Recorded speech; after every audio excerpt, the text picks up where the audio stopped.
Anong mapapala mo? Mapagpalang araw ng Biyernes, mga kapanalig.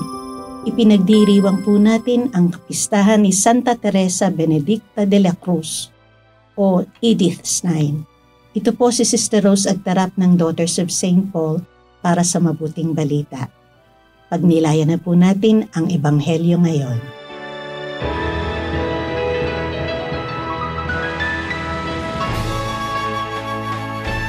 Sinabi ni Jesus sa kanyang mga alagad, "Kung may ibig sumunod sa akin, itakwil ang kanyang sarili at kunin ang kanyang krus para sumunod sa akin.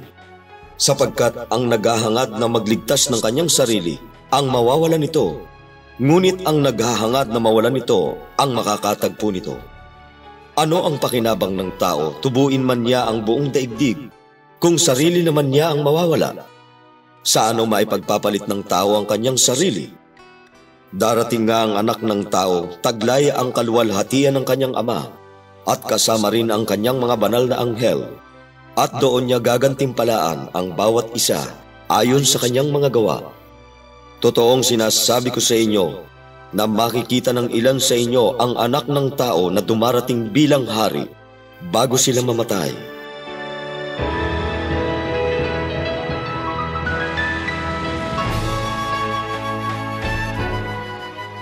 O ayan ha, kayo na mismo ang nakarinig mula sa mabuting balita natin ngayong araw.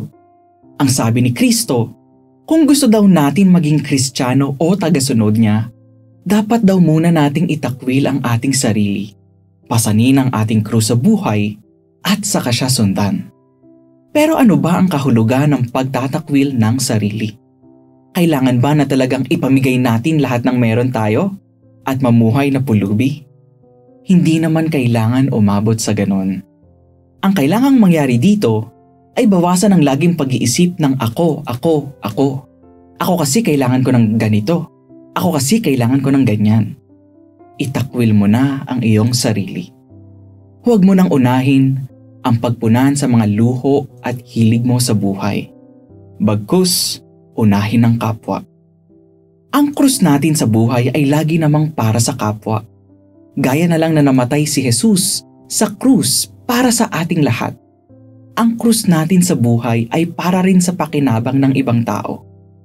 Kung tayo lang ang makikinabang, hindi iyon ang totoong krus natin. Ito ang hamon ng mabuting balita sa atin ngayong araw. Mahirap, pero magawa nawa natin ang pagtigil sa pag-uuna sa ako, at magawang unahin sila, para sa kanila. Mga kapanalig, suportahan po ninyo ang aming misyon. Subscribe, like, and follow po lines sa aming social media accounts. Tulungan niyo po kaming maipagpatuloy ang programang ito at ipadala ang inyong donasyon sa aming donations channels. Makakaasa po kayo na isinasama namin ang inyong mga intensyon at kahilingan sa aming mga panalangin araw-araw.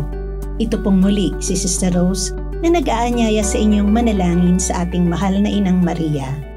Maria, Reyna ng bawat puso at aking inang iniakyat sa langit, minamahal kita. Bigyan mo ako ng higit na pagmamahal kay Jesus at sa iyo. Reyna ng sansinukob, makamit nawa namin ang kapayapaan at kaligtasan sa pamamagitan ng iyong mga panalangin kay Kristong Panginoon, ang tagapagligtas ng lahat ng sangkatauhan. Amen.